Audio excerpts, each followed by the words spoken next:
Assalamu alaikum students. Today we will start the exercise of unit number 4, Hazrat Asma Raziyallah Ta'ala anhu. Let's start.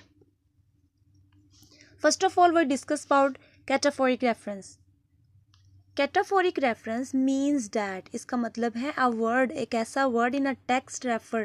ठीक है, अगर आप कोई भी line या कोई भी सेंटेंस पढ़ रहे हैं उसमें कोई एक ऐसा वर्ड आ जाता है refers to another letter in the text, जो कि रेफर कर रहा होता है अगली लाइन में मौजूद टेक्स्ट के साथ. ठीक है, आपको उस वर्ड की तब तक समझ नहीं आएगी, तब तक उसको अंडरस्टैंड नहीं कर पाएंगे जब तक उसको आप आगे रीड आउट नहीं करेंगे. ठीक है, वो नेक्स्ट फॉरवर्ड वर्ड के साथ जो है वो अटैचमेंट क्रिएट कर रहा होता है, एक नया रेफरेंस बना रहा होता है, जिसको हम कैटाफोरिक रेफरेंस कहते हैं. For example, when he arrived. ठीक है, व्हेन ही अराइव्ड, आप देखें स्टार्ट हो रहा है यहाँ से सेंटेंस. अब हमें नहीं पता ही कौन है. When he arrived, who is he, कौन है ही जो कि आया. ठीक है, कौन आया. John notice that the door was open, तो इसका लिंक क्रिएट हो रहा है इसके साथ. ही रेफर कर रहा है जॉन को. ठीक है, कि जॉन था जिसको हम ही के तौर पर यूज़ कर रहे थे. When he arrived John notice that the door was open. जब तक हम अगली लाइन को ना रीड आउट करते हमें नहीं पता लगना था ही कौन है. ठीक है, तो हमें इस चीज़ को समझने के लिए नेक्स्ट रीड आउट करना पड़ा. इसको अंडरस्टैंड करने के लिए आगे जाना पड़ा, लुक फॉरवर्ड. ठीक है, जैसे कि you need to look forward to understand, तो आपको अंडरस्टैंड करने के लिए नेक्स्ट लाइन को रीड आउट करना पड़ा. तो इसको हम कहेंगे कैटाफोरिक रेफरेंस. इसकी और एग्जांपल देखते हैं. द रसूल सल्लल्लाहु अलैहि वसल्लम एंड हिज कंपेनियन.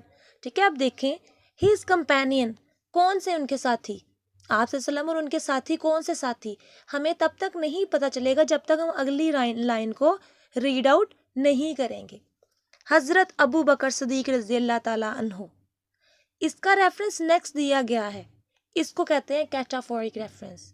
ठीक है, जिसकी जो हम सेंटेंस जो है उसको अंडरस्टैंड करने के लिए हमें नेक्स्ट जो है लाइन को पढ़ना पड़े. हज़रत अबू बकर सिद्दीक रज़ियल्लाहु ताला अन्हु migrated from Mecca to Medina in the year 628 AD. ठीक है, यहाँ पर इस कंपेनियन था. हिज कंपेनियन हमें नहीं पता, आप सल्लम के तो बहुत से साथी थे, कोई एक साथी तो था नहीं. तो उस कंपेनियन का नेम जानने के लिए हमें नेक्स्ट जो है वो पढ़ना पड़ा, रीड आउट करना पड़ा. इस तरह के रेफरेंस को हम कहेंगे कैटाफोरिक रेफरेंस. नेक्स्ट एक और एग्जाम्पल है, before you finish the work. ठीक है, before you finish the work Neelam check the mistake once again.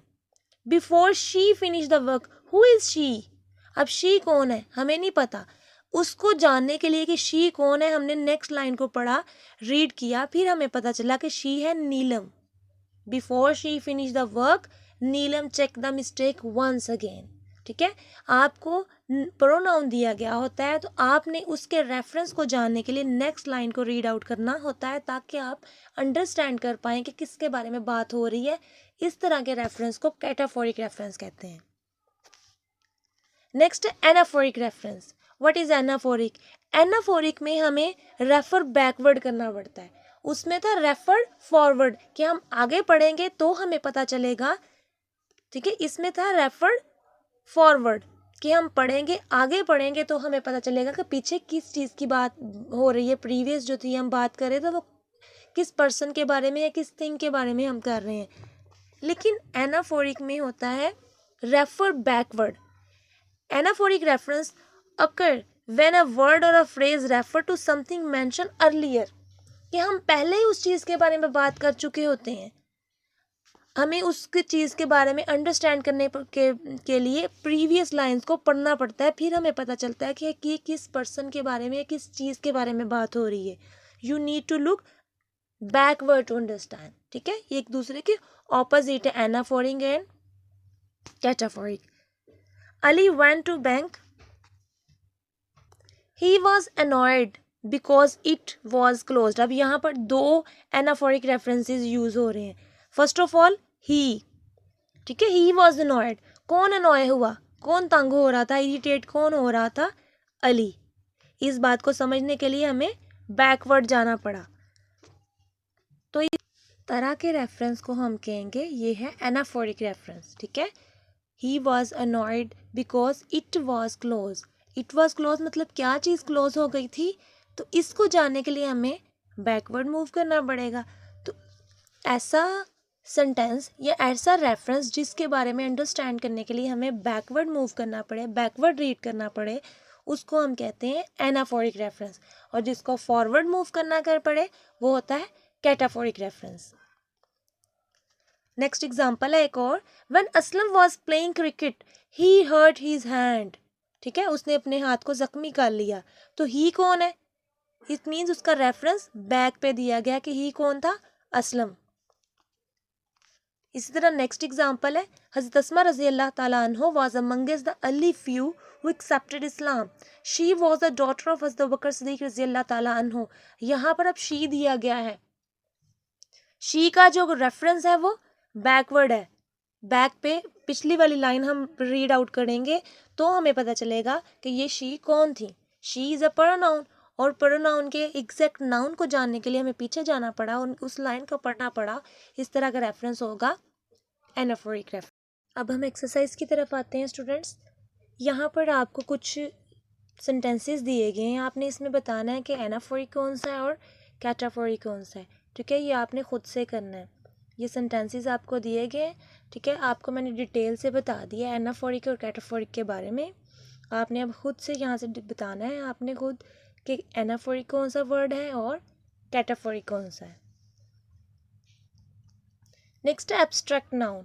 Abstract noun ऐसा नाउन होता है स्टूडेंट्स जिसको हम लोग जस्ट फील कर सकते हैं, इमेजिन कर सकते हैं, थॉट उसके बारे में हमारे माइंड में आती है बस। ठीक है, जहाँ हम उसके हमारे इमोशंस हो सकते हैं वो। ठीक है, हमारे जो इमोशंस होते हैं, फीलिंग्स होती हैं हमारी, उनको जस्ट हम फील करते हैं, इमेजिन करते हैं, हम जस्ट सोच सकते हैं उनके बारे में, उनको देख नहीं सकते, उनको टच नहीं कर सकते। ठीक है, हैप्पीनेस, एंगर, करेज, विजडम, ये जो चीज़ें हैं, ये जो क्वालिटीज़ हो गई या हमारी फीलिंग्स हो गई, इमोशंस हो गए, इनको जस्ट हम थॉट कर सकते हैं या हम फील कर सकते हैं।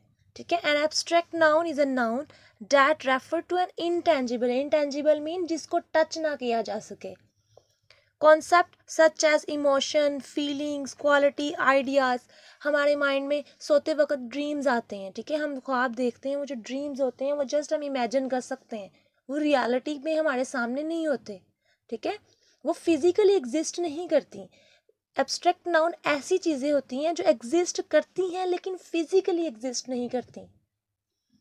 इन other words an abstract noun does not refer to a physical object. उनको हम कहेंगे abstract noun.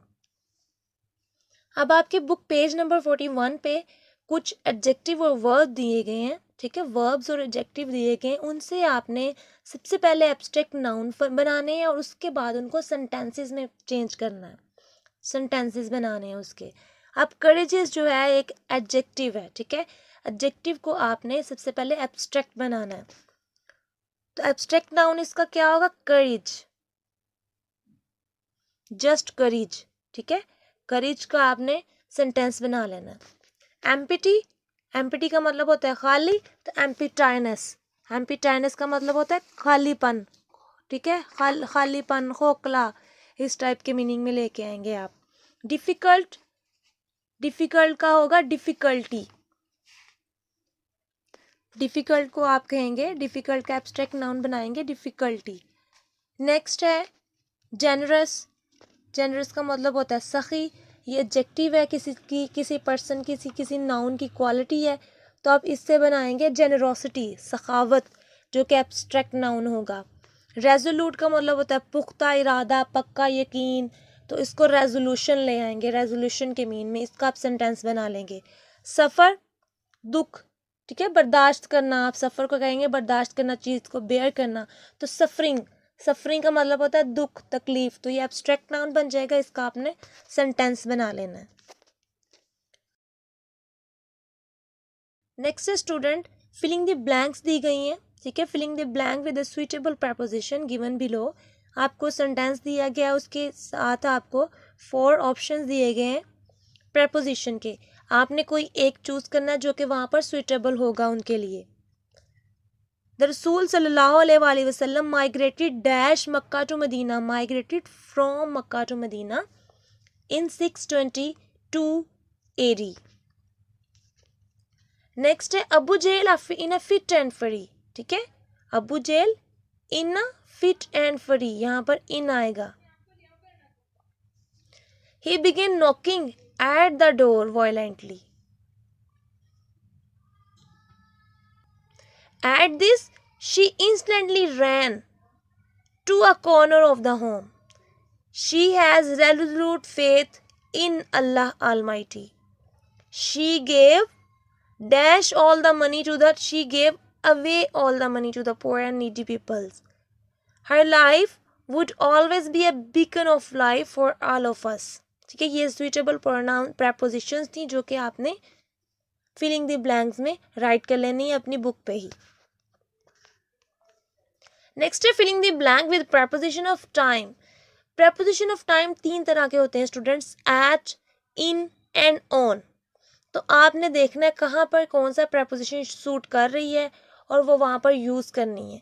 Ali is arriving dash January on January 26 at 2 o'clock in the afternoon. Saqib is leaving on Friday. ठीक है, यहाँ पर आएगा on. Asher has started working for his law firm in 1995. I met Shaheen at 9 a.m. At आएगा यहाँ पे. The doctor will see Alize in the evening. Sobia has her birthday on September 11. We will have vacation in summer. Students, ये आपने अच्छे से इसको समझ भी लेना है और अपनी नोटबुक्स पर बुक्स पर इसको राइट कर लेना है. Next student, put articles where required. जहाँ रिक्वायर होगा वहाँ आपने आर्टिकल पुट करना है. आर्टिकल 3 तरह के होते हैं, आ, एन एंड द. आप जानते हैं स्टूडेंट्स, एन हम यूज़ करते हैं वॉवल वर्ड्स के साथ, ठीक है, और आ यूज़ करते हैं जो वॉवल्स नहीं होते, और दा हम यूज़ करते हैं उन वर्ड्स के साथ जो कि स्पेशल हों. ठीक है, किसी स्पेशल वर्ड या किसी स्पेशल थिंग, किसी स्पेशल पर्सन के बारे में बात हो रही हो तो हम उसके साथ दा यूज़ करते हैं. तो अब हम देखते हैं कि इसके साथ कौन कौन से आर्टिकल्स यूज़ होते हैं. Trees are grown on either side of the canal. ठीक है, ऑफ द कनाल हम यहाँ पर लगाएंगे क्योंकि एक कनाल की स्पेशलिटी बताई गई है कि उस नहर के पास जो है ट्रीज जो है दोनों साइडों पर ग्रो कर रहे हैं, लगाए गए हैं, उगाए गए हैं. तो वो एक स्पेशल कनाल की बात हो रही है, तो इसलिए हम यहाँ पर दा यूज़ करेंगे. Her courage and patient is exemplary, यहाँ पर कोई आर्टिकल यूज नहीं होगा. Kindness and tolerance are the noble deeds. Kindness and noble tolerance जो है एक स्पेशल क्वालिटीज़ है ना, एक बहुत अच्छी क्वालिटीज़ हैं किसी भी पर्सन की, तो इसलिए हम इसके लिए द यूज़ करेंगे, are the noble deeds. Next है higher you go the cooler it is. इसके लिए दी हायर यू गो हम लगाएंगे यहाँ पर, तो हायर के साथ द यूज़ करेंगे और कूलर के साथ भी द यूज़ करेंगे. He is the tallest in the class. वो टॉलेस्ट है पूरी क्लास में, तो हम यहाँ पर उसकी स्पेशलिटी बयान कर रहे हैं तो द यूज़ करेंगे.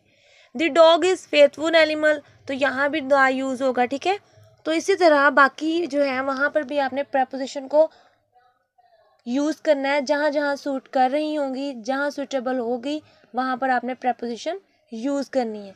किसी चीज़ की समझ नहीं आएगी आप मुझसे ग्रुप में पूछ सकते हैं. यहाँ पर हमारी एक्सरसाइज कंप्लीट हो गई है. ओके स्टूडेंट्स, अल्लाह हाफिज़.